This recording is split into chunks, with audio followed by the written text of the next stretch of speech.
इधर मेंटर्स थे, इंस्ट्रक्टर थे, लाइव डाउट सोल्व होता था, तो जिसकी वजह से बहुत हेल्प हुआ और अपने आप इधर रिवीजन होते जा रहा था, जो कि अच्छी बात थी।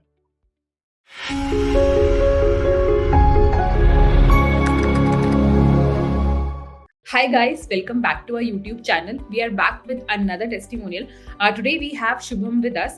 Shubham is an AccioJob alumni who recently got placed as a software developer in BuildSoftTech. He has been associated with AccioJob for more than a year now.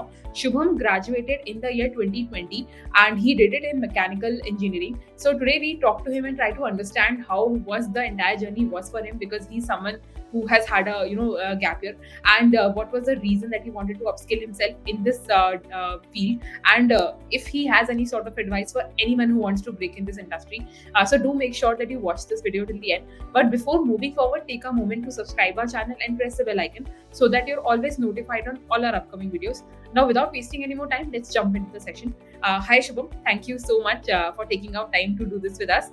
अपने बारे में हमारे व्यूअर्स को जल्दी से एक इंट्रोडक्शन दे दो. My name is Subham Vishwakarma and I am from Mumbai. I am graduated in the mechanical engineering in the year 2020, and then after graduation for 1.5 years I was preparing for the GATE examination. Then I switched to IT. Then I enrolled with the AccioJob for the full stack web development course, and here I spent approximately 1 year and 2 months. Then I am currently in a front-end module, in the last module F4. And recently I applied for the drive and I got placed here. Oh, nice. ठीक है. शुभम, आपने graduation 2020 में complete कर ली थी, right? और उसके बाद आपने सोचा कि मैं पोस्ट ग्रेजुएशन परस्यू करता हूँ, राइट? सो थोड़ा उस टाइम पे जो आपका माइंडसेट था उसके बारे में बताओ, क्योंकि पोस्ट ग्रेजुएशन से कम्प्लीटली उस पूरे प्लान को डिच करके किसी बूट कैंप का पार्ट बनना, that too to learn coding. So वो सब कैसे हुआ, क्या डिसीजन था, थोड़ा उस जर्नी के बारे में बताओ. जब 2020 में ग्रेजुएट हुआ तो कोरोना चल रहा था, तो कुछ बाहर जाके कुछ कर नहीं सकते थे, तो मैंने सोचा पोस्ट मतलब एमटेक कर लेना चाहिए मुझे, तो मैं गेट की प्रिपरेशन करने लगा.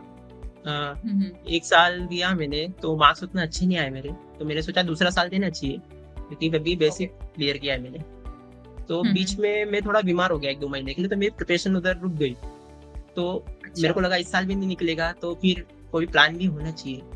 तो मैं रिसर्च कर रहा था थोड़ा, तो फिर मुझे वेब डेवलपमेंट के बारे में पता चला, तो मैं कोर्सेज थोड़े ढूंढने लगा, तो मुझे पे आफ्टर प्लेसमेंट के बारे में पता चला. देन ये फिर AccioJob में मैंने प्री कोर्स किया, वो 15 दिन 16 दिन का होता है कुछ, तो वो मैंने 1 महीना एक बार किया, तो मैं नहीं हो पाया मेरा पे आफ्टर प्लेसमेंट में. देन मैंने सैपलिंग ज्वाइन किया, तो धीरे धीरे मैं वो भी कर रहा था और ये भी कर रहा था, तो 1 महीने में मेरे को इधर इंटरेस्ट बढ़ गया. मेरे को लगा कि कोडिंग थोड़ी अच्छी लग रही है मेरे को प्रिपरेशन से, तो मैंने वो छोड़ ही दिया पूरा. मैंने सेकेंड अटेम्प्ट दिया ही नहीं, और 2021 के बाद 2022 में दिया नहीं मैंने, और मैंने यही कंटिन्यू करने लगा. तो सैपलिंग में क्या होता है कि फर्स्ट 3 मंथ हम लोग को एकदम बेसिक, एकदम इंट्रोडक्शन टू प्रोग्रामिंग कराते हैं.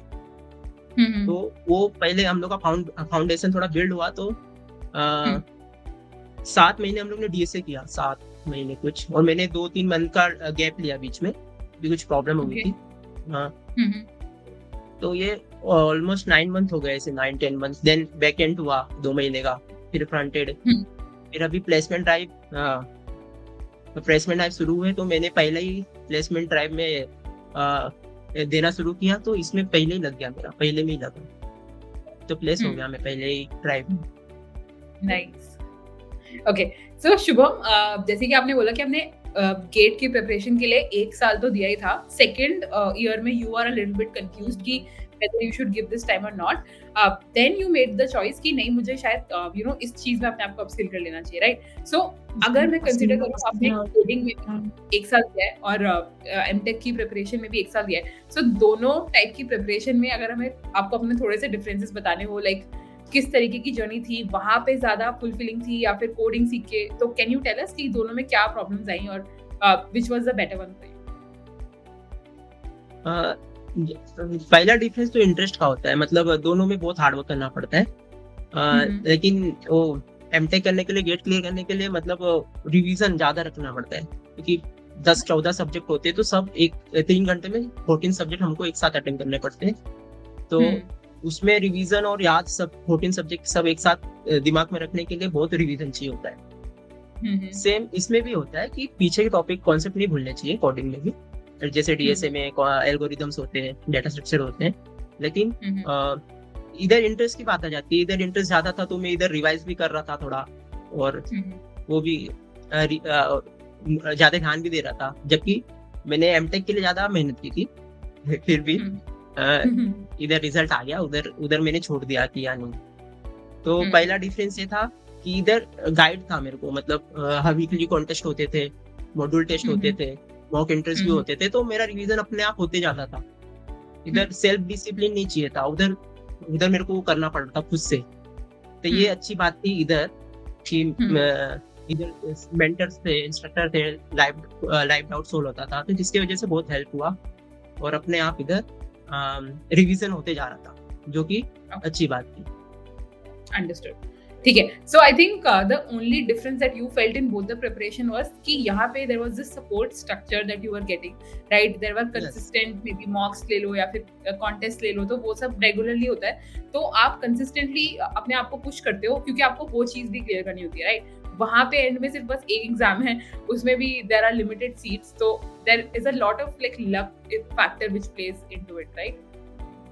Okay, so this brings me to my next question Shubham. जैसे आपकी जैसे बहुत स्टूडेंट्स हैं जो कि अब बहुत ट्राई करते हैं कि या तो वो गेट जैसा एग्जाम निकाल लें या फिर किसी ना किसी गवर्नमेंट एग्जाम के लिए प्रिपरेशन करते रहते हैं, जहाँ पे सिलेबस बिल्कुल डिसाइडेड है और मतलब सीट्स भी डिसाइडेड है, एवरीथिंग इज देयर, एंड काफी मतलब क्या बोलूँ मैं, बहुत रट्टे वाली पढ़ाई है, मतलब आपको बहुत सारे सब्जेक्ट्स हैं।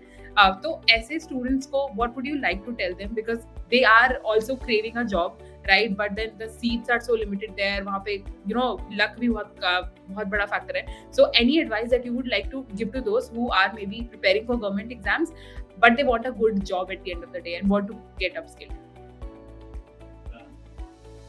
अगर गवर्नमेंट एग्जाम या फिर गेट की प्रिपरेशन करनी है तो हमें वो एक साल तो पूरा डेडिकेटेड देना चाहिए सब। अगर आपको अंदाजा मिल जाएगा कि मुझे कितना टाइम जाएगा अगर इसको क्लियर करना है, अगर आपका हो जाता है पहली बार तो ठीक है, नहीं तो फिर आप प्लान बी पे जाओ, क्योंकि कुछ ऐसा करके रखो कि इनकेस वो एग्जाम नहीं निकल, क्योंकि उसमें प्रोबेबिलिटी बहुत कम होती है एट द एंड। तो अगर वो नहीं हुआ तो कुछ ना कुछ आपको करना है, तो उसके लिए बैकअप प्लान होना चाहिए। जैसे मैंने ये वेब डेवलपमेंट किया, वैसे आपको जो इंटरेस्ट में आता है वो करना चाहिए, साइड बाय साइड 2-3 घंटा निकाल के 4-5 मंथ, 6 मंथ, 7 मंथ का कोई कोर्स रहेगा तो कर लीजिए, वो ज्यादा अच्छा रहेगा।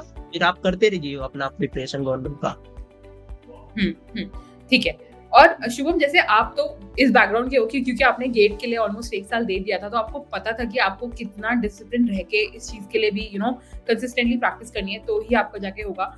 बट बहुत सारे स्टूडेंट्स जो इस टेक फील्ड में आना चाहते हैं, बट दे डोंट अंडरस्टैंड कि कितनी मेहनत इसमें लगने वाली है, राइट? एंड दे समटाइम्स मतलब अंडर एस्टिमेट की बहुत ज्यादा बहुत कम आवर्स देके थोड़ा सीखने से कुछ नहीं होने वाला है। So anything that you would like to tell to these students who are just starting out in their journey, so that वो मिस्टेक्स ना करें मे बी जो आपने करी थी अपनी जर्नी में, और उनकी थोड़ी जर्नी स्मूदर रहे, मतलब what all advice would you like? जब मैंने प्री कोर्स लेना शुरू किया था इसमें के जॉब में, तो मेरे को कुछ नहीं आता था, सिंटेक्स कुछ भी नहीं मालूम थे जावा के। तो 3 घंटे लेक्चर जो लाइव होते हैं प्लस 2 घंटे अलग से निकाल के 5 घंटा दिन का अगर दे सकता है कोई तो आराम से ये कर सकता है। प्लस उसको ये चाहिए कि असाइनमेंट जितने मिलते हैं वो करते रहे, और प्लस वो लीड कोड पे जाके वो टॉपिक्स सर्च करके उसके क्वेश्चन सॉल्व करे, और टाइम टू टाइम 15-20 दिन में जाके रिटर्न वो क्वेश्चन एक बार देख ले, क्योंकि एल्गोरिदम्स भूल जाते हैं। तो अगर इतना भी रोज करते जाएंगे, 2-2 क्वेश्चन अगर दिन में करते हैं, तभी भी बहुत हो जाएगा, सब याद रहेगा कॉन्सेप्ट उनको, एल्गोरिदम्स। तो एट द एंड बहुत बेनिफिट करेगा, क्योंकि कंसिस्टेंट रहना बहुत जरूरी होता है, जो कि मैं नहीं था इतना।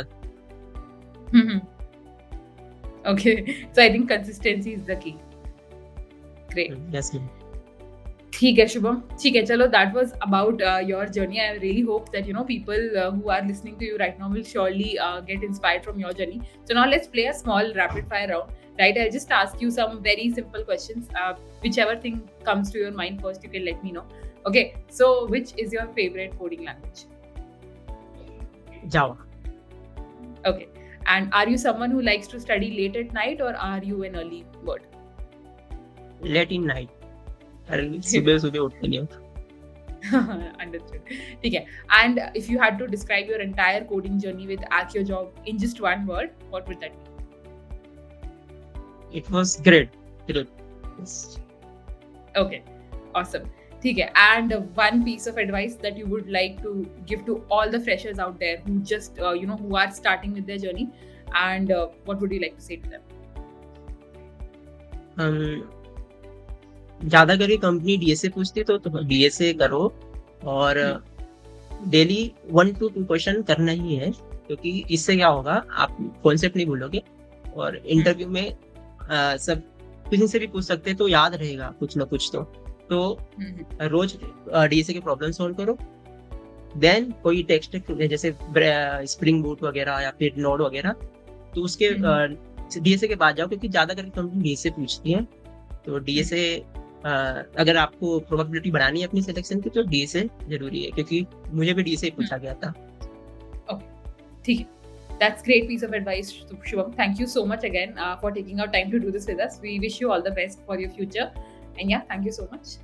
That is it for today's video, guys. I hope you all found it extremely insightful. If you guys have any suggestions on what kind of questions you want us to cover in our next testimonial, do let us know in the comment section below. And if you guys are also interested in learning coding or making a career in tech, then just visit the link provided in the description below.